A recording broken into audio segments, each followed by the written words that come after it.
મેરા fashion village આપણું હાર્દિક સ્વાગત કરે છે। આજે બચ્ચાઓના કેપ્રીમાં ન્યૂ સ્ટોક આવી ગયો છે। જો એમાં બે વેરાયટી રહેવાની છે, એક જીન્સમાં અને એક લિલનમાં। એમાં જીન્સની પહેલી વેરાયટી જો બેની સાઈડ પોકેટ રહેવાના છે, કાર્ગોની સાઈડ કાર્ગો રહેવાનું છે, પાછળ બંને સાઈડ પોકેટ રહેવાના છે। એમાં 3 કલર છે, એક બ્લેક કલર, એક સ્કાય કલર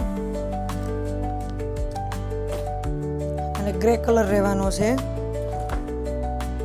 20 થી 33 ની સાઈઝ રહેવાની છે। અને બીજી વેરાયટી છે લિલનમાં છે, એકદમ સ્મૂથ લિલન આવવાનું છે અને 20 થી 30 ની સાઈઝ રહેવાની। એમાં 3 કલર રહેવાના છે, બંને સાઈડ પોકેટ છે, કાર્ગો છે, પાછળ બંને સાઈડ પોકેટ છે।